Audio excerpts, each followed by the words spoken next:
Nossa melhor saudação a você e obrigado pela audiência. Vamos começar o programa de hoje falando sobre a quinta rodada do Brasileirão, que começou no meio de semana devido aos jogos da próxima semana envolvendo equipes nas Copas Sul-Americana e Libertadores das Américas, clubes de São Paulo e do Brasil.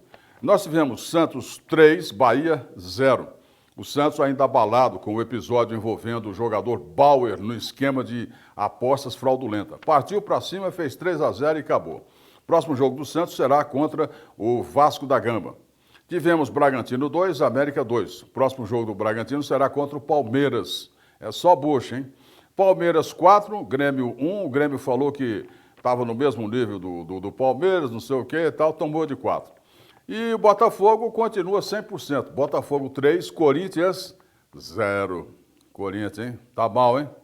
Fortaleza 0, São Paulo 0. Fortaleza também tirou o pé do acelerador. Tivemos ainda outros jogos. Internacional 0, Clube Atlético Paranaense 2, Flamengo 2, Goiás 0. Cruzeiro 0, Fluminense 2, Coritiba 1, Vasco da Gama 1. Cuiabá 0, Clube Atlético Mineiro 4. Após essa rodada, nós tivemos a classificação que ficou assim, ó. O Botafogo tem 15 pontos, 5 jogos, 5 vitórias. O Palmeiras tem 13 pontos, está em segundo. O Fluminense tem 10, está perdendo fôlego, hein? Clube Atlético Paranaense 9, Cruzeiro 9, Fortaleza 9, também perdendo fôlego, Fortaleza. E na lanterna nós temos aí o Cuiabá com 4 pontos, Goiás com 3, Coritiba 2 e o América 1 ponto. Gozado que o América vai bem na Copa Sul-Americana e mal no Brasileirão, né? Os paulistas estão assim, ó. São Paulo tem 8 pontos, Santos tem 7, Bragantino tem 6 e o Corinthians tem somente 4 pontos, rondando a lanterna, o que é muito mal para o Corinthians, um grande time. A próxima rodada que começa já no sábado, teremos 4 da tarde, Bahia e Flamengo, 18h30, Fluminense e Cuiabá, no mesmo horário, Palmeiras e Bragantino, 21, Atlético Mineiro e Internacional de Porto Alegre. Isso no domingo nós teremos Grêmio e Fortaleza, no mesmo horário Vasco da Gama e Santos. É um jogo aí para definir muita coisa esse jogo aí, porque os times vão se encontrar também na Copa do Brasil. E às 16 horas, Corinthians e São Paulo. Esse clássico aí vai enterrar definitivamente o Corinthians ou reabilitá-lo. Se perder para o São Paulo, aí tchau, hein? Acabou. O Vanderlei Luxemburgo já falou que até julho é esse time aí, não tem como contratar mais. Teremos também o Clássico Paranaense, o Atlético Paranaense e o Coritiba. É um jogo aí para mexer com Coritiba. E às 18h30, Goiás e Botafogo, América e Cruzeiro. Podridão no futebol. É verdade. Ações do Ministério Público na Operação Penalidade Máxima mostra a podridão no futebol. O Ministério Público de Goiás, desde o ano passado, está desenvolvendo a Operação Penalidade Máxima, que procura investigar esquemas de apostas nos jogos do Campeonato Brasileiro A e B. Vários jogadores, 17, já foram identificados e denunciados. A operação continua, pois se acredita que tem muito mais gente envolvida. Torcedores têm se manifestado nas redes sociais pedindo que a Operação Penalidade Máxima abranja também técnicos, dirigentes e árbitros. Será? Esse monte de árbitro brasileiro aí, ó. Não há nenhum árbitro citado, muito menos investigado, mas os torcedores acreditam que pode haver alguma coisa, pois eles têm errado muito. Não faz muito tempo, um árbitro afastado disse à imprensa que quando entrava em campo, entrou em campo, ele já queria saber se determinado jogador estava ali porque ia levar um amarelo. Era o lateral esquerdo, o Léo, do Santos. Se o Léo olhasse para ele, já era amarelado. Mas, enfim, a investigação deve ser ampla e os culpados punidos. O jogador Bauerman do Santos, grande zagueiro, fez bobagem, né? Ganhando 300 mil mensais. 300, não é 30 mil não, nem 3 conto não. Ele topou receber 50 mil para tomar um cartão amarelo. Aqueles esquemas de aposta. Quantos cartões amarelos nós vamos ter no primeiro tempo? Aí já contava com esse dele aqui, ou seja, aí complicou, né? Só que ele amarelou, no sentido de recuar, e não tomou o amarelo. Deu prejuízo ao pessoal, aos bandidos, de 800 mil reais. Ah, mas no outro jogo eu tomo um vermelho. Tá bom. No outro jogo ele tomou um vermelho. Só que foi depois que o jogo tinha acabado, e isso não vale para as apostas. Aí teve ameaça, pistola e tal, teve um monte de coisa que acabou complicando a situação do jogador Bauer. Então, o Bauer acabou pagando, inclusive, 150 mil reais, já pagou, porque esse assunto não foi agora não, já faz uns 5, 6 meses. E ele já pagou 150 mil aos bandidos. Mas é muito trouxa, hein? Ganhando 300 mil, vai sujar o nome, acabar com a carreira por causa de 50 mil reais e agora já pagou quase 200. Aí não dá, né? O esquema vazou. Chegou a revista Veja, que publicou prints com as conversas entre o Bauer e um dos bandidos. Quer dizer, coisa escabrosa mesmo. O jogador foi ameaçado, prometeu pagar 1 milhão aos bandidos, sendo 50 mil por mês. Agora, veja bem, ele disse que ia vender o passe dele para dar o dinheiro para os bandidos. O passe dele está em 4 milhões. Que situação. Como é que o cara estava cheirando cola para fazer um negócio desse? E o pior vem agora, hein? O Bauer falou para os bandidos que poderia indicar mais 2 jogadores do Santos para entrar no esquema. E a diretoria agora quer saber quem são, né? O jogador foi afastado. O elenco do Santos está abalado com esse problema do Bauer, né? Foi lá ver, ele era muito querido lá, e acabou fazendo uma besteira desse tamanho, uma bobeira que vai custar o fim da sua carreira de jogador. Seu e de mais jogadores, né? Pois muitos estão nessa situação. No último balanço agora, deu mais de 20 jogadores nesse esquema criminoso. O treinador Odair Hellmans, está preocupado, ele teve muito trabalho para arrumar a defesa do Santos e agora se depara com esse problema, né? Segundo ele, a expectativa de que como o elenco vai reagir. No primeiro jogo já reagiu bem, acabou ganhando e 3-0 sem problema. O time já não anda lá muito bem, né? Estava mal. E com essa paulada agora ficou complicado. Tudo vai depender dos atletas. Tudo isso, gente, por causa do dinheiro. Por causa do dinheiro. 300 mil reais e faz um negócio desse aí. É burro, né? Trouxa, mané. Será que tem alguma coisa aí que não se sabe por enquanto? Uma coisa é certa, né? Bye, bye, Bauer. Acabou. Vamos falar agora do Campeonato Brasileiro Feminino, pelo menos por enquanto até agora no feminino não tem essa barbaridade, né? Vamos aos jogos principais nessa competição pela 10ª rodada. No domingo agora, 11 horas, Palmeiras e Cruzeiro. 11 horas, clássico, Corinthians e Santos. 3 da tarde, Atlético Mineiro, Inter de Porto Alegre, 17, Ferroviária de Araraquara e Real Brasília.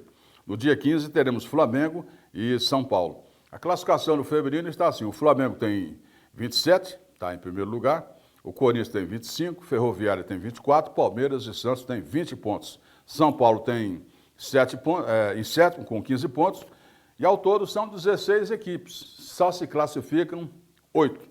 As de São Paulo, por enquanto, estão classificadas. A pergunta que se faz agora é a seguinte, quem é que tem o elenco mais valioso do Brasileirão? Botafogo? O Flamengo? Atlético Mineiro? Os mais valiosos estão justificando o investimento? Foi feito um levantamento com as equipes mais valiosas do Brasil e o resultado foi esse. Primeiro lugar, Palmeiras, Verdão. Palmeiras está em todas, hein? Palmeiras está em todas, até na poesia. Minha terra tem Palmeiras, onde canta o sabiá. Aí, o pessoal que é torcedor do Palmeiras fica reclamando que não tem notícia do Palmeiras aqui. É mais o que tem, né? O elenco do Palmeiras vale 858 milhões de reais. O Flamengo, 855, o Atlético Mineiro, 672 milhões, só que o Atlético deve 1,5 bi. 1,5 bilhão. O elenco só vale 600. Tá complicado. Corinthians vale 497. O Clube Atlético Paranaense, 487. Bragantino, 461 milhões. Bragantino, vale isso aí tudo? Santos, 460, Vasco, 435. E, por último, valendo os 377 milhões de reais, nós temos aí também o Clube Atlético Esporte Clube Recife. Está muito bem o Esporte Recife. Gente, vamos falar agora do time do povo, né? O time do povo, todo time é do povo. O Palmeiras é do povo, o Corinthians é do povo. Bem cotado na classificação dos elencos mais valiosos, o Corinthians está devendo em campo.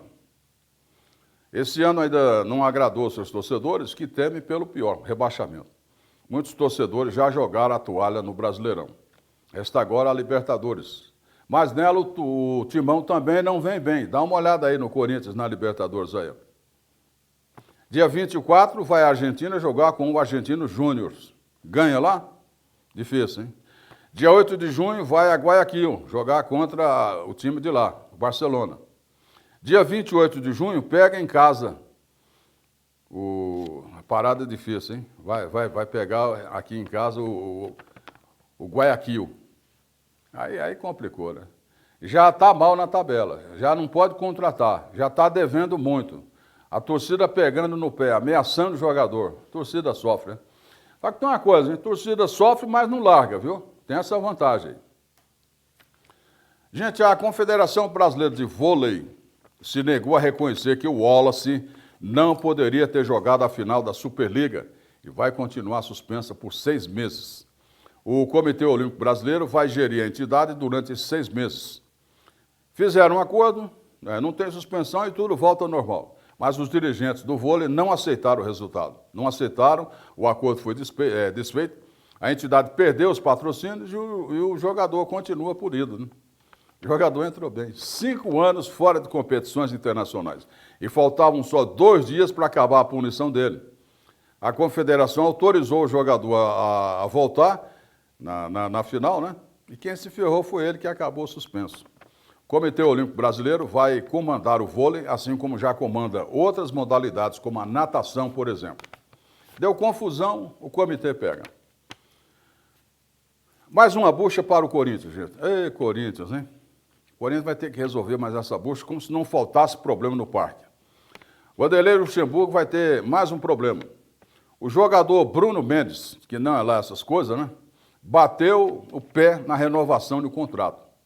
Ele está pedindo nada mais, nada menos que 10 milhões de reais de luvas. Ah, você quer que eu vou aí? Então eu quero 10 milhões. Ah, não vai lá? Então não vou. E aumento de salário. Ele ganha atualmente 350 mil reais. Gente, já pensou o cara ganhar 350 mil reais para jogar bola? Jogar bola é um prazer, é uma coisa fantástica. Dá até para ir de graça. Só que esse Bruno aí quer 500. Não, ele quer 500 não. O Corinthians ofereceu 500, ele quer 600. Que é muito quer, fica sem nada, né? E o Corinthians não vai pagar luva, né? Não vai pagar porque não tem. Ou seja, esse jogador vai embora. Copa do Brasil. A Copa do Brasil já está chegando ao final, com as oitavas sendo realizadas nessa próxima quarta-feira, dia 17. Olha os jogos aí, ó. Sport Recife e São Paulo, 7h30 da noite. Fluminense e Flamengo, 8 da noite. Palmeiras e Fortaleza. Esse jogo vai ser bom, hein? Quarta-feira, 7 da noite. Teremos ainda América Internacional de Porto Alegre, às 21h30. Atlético Mineiro e Corinthians, às 21h30. Santos e Bahia, 19 horas na quarta-feira. Nós teremos também Clube Atlético Paranaense e Botafogo do Rio, às 9h30 da noite. Grêmio e Cruzeiro de Belo Horizonte, na quarta, às 8 da noite. Os jogos de volta serão dia 31, uma quarta-feira também. O campeão desse torneio vai receber só 70 milhões de reais. É muito dinheiro, hein? Muita grana. Vamos falar agora da chamada Bezinha.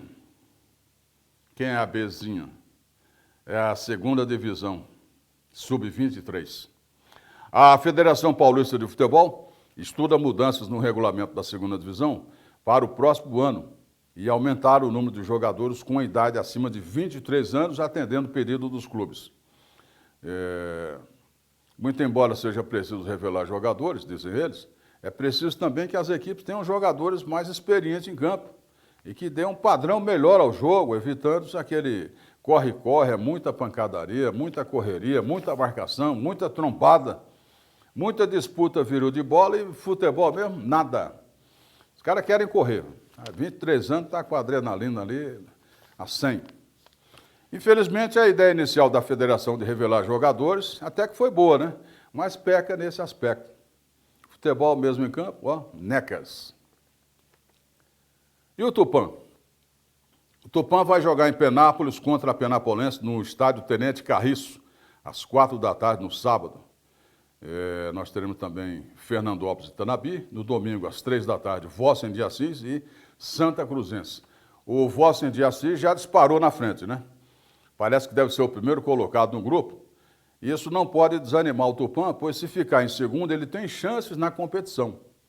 Um bom resultado em Penápolis, que pode até ser um empate, pode animar a equipe e a diretoria, que está encontrando dificuldades financeiras para honrar os compromissos, que são muitos. O torcedor só reclama, mas o time não sei o quê, e dinheiro.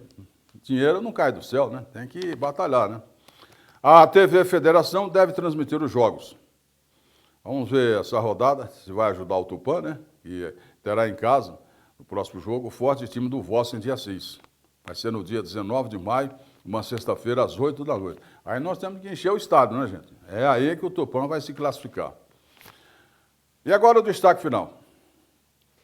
Seria cômica, se não fosse trágica, a situação desse rapaz. A situação que ele colocou o Santos ao compactuar, fazer negócios com a máfia do futebol num esquema de apostas fraudulentas que foi desmascarado. E agora fazem chacota dele na internet, começa daí, ó.